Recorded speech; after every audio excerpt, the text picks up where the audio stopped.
This I wanna nail sports to the bone. Top blogger, top YouTube channel. No matter which sports, yeah, we got it covered. Subscribe and hit the notification bell. Blessings, blessings, blessings, my viewers and subscribers. What's up, what's up, what's up? Welcome back to the channel.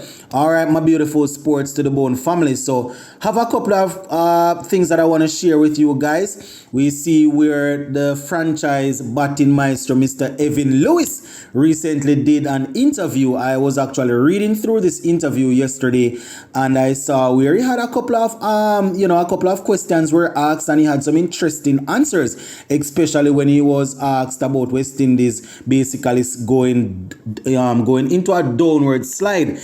He made reference to himself and a couple of other players needing to stand up and take up the mantle and carry on West Indies cricket. We're going to talk about that. Plus, we see this youngster that I made probably about 2 videos already about him, Theo Edwards, the 15-year-old from St. Lucia. His coach did an interview, and he was basically saying if this youngster continues on the right path, continues to perform and continues to to keep his head down, he's definitely a prospect for the future. So go through that interview so we can get a better understanding of what type of player this youngster is. Plus, we see the England pacer Jaffa Archer. He is back, my viewers and subscribers. He was actually named yesterday in England squad, ODI squad, that will be facing South Africa shortly. So we're going to go through that for you, my peeps. But before we go any further, if you have not yet subscribed to this channel, you need to subscribe, my viewers, because we continue to bring you guys some good content. So just go ahead and subscribe. All right, so Evin Lweis, my peeps, he was recently signed by one of those teams, and he will be playing in the UAE in the T20 competition that is coming up. I think that competition gets underway early next year. He actually had a sit down, my viewers, and he was asked a couple of questions. So I'm just going to go through the questions so you guys can hear exactly what he had to say. Now, let me start with this question. They say West Indies are on a downward slide now, with senior players like Kyron Pollard, Dwayne Bravo, Chris Gale and Snell Narain no longer with the team. The recent T20 World Cup wasn't an ideal outing. What's your take on the current situation? Now, this is what Evin Lweis had to say. He said, and I quote, "You are actually right about that. A lot of the senior guys are not actually with the team anymore. As you said before, guys like me and Nicholas Pooran have been around for a while. It is actually upon us now to take care of the mantle.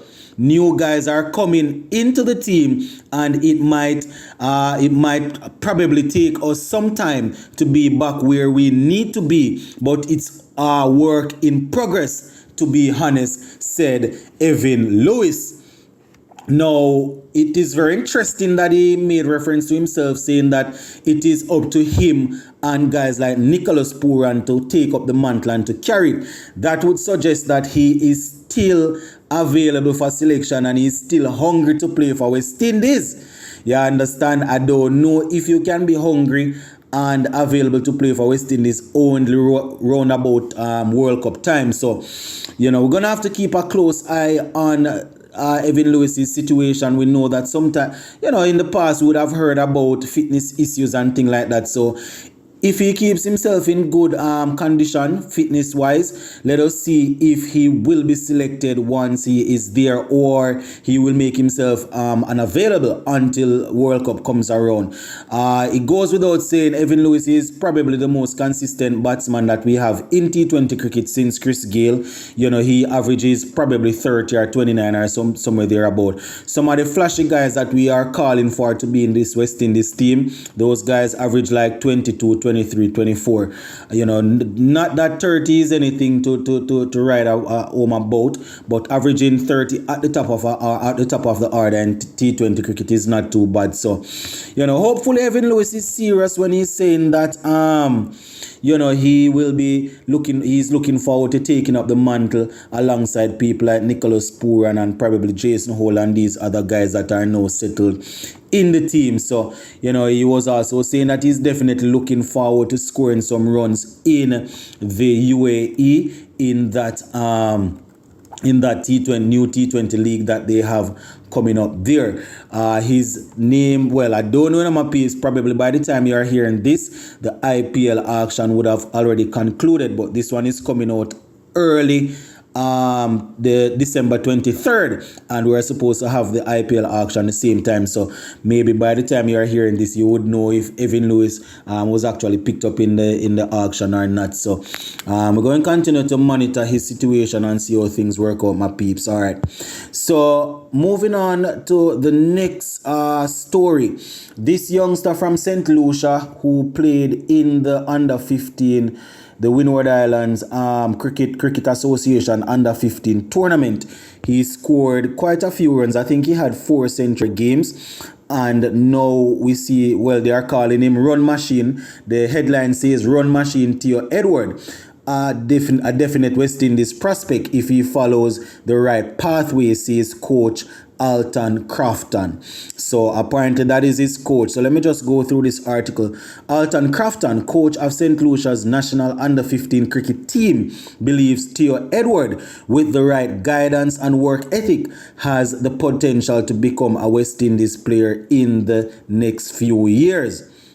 They say the 15-year-old student of the St. Lucia Sports Academy, who in 2019 expressed his ambition to one day play for West Indies, scored 4 consecutive centuries in the recent concluded Windward Islands Cricket Board under 15 tournament, as he helped his to guide his team to the title. Now, just in case you didn't hear the video that I did the other day, Edward, he actually scored a couple of centuries, 198, 101, 137 and 104. You understand, for a total of 540 runs at an average of 135. So this is his coach now, my peeps, saying, and I quote, "Even if you are playing in your backyard, you might score 100, but 4 in a row," said Crafton, who was impressed with Edwards' output during the tournament, declaring that he is confident that the all-rounder can make it all the way to the top. This is what he said. "Certainly, if he just follows the right pathway and have the correct influence around him, for sure he can make it there." He went on to say he knows his game and he keeps his game very simple. You wouldn't find him going over the top in the first few overs. He'll get set and play each ball on its merit, and he has a high level of concentration. He can focus for long periods of time, and he did so exceptionally during the tournament. The coach went on to say at that age, he is a work in progress. He knows the game. He has a very good pull shot. He drives off the back foot and front foot. There is always room for improvement, but what he has now is enough to carry him through.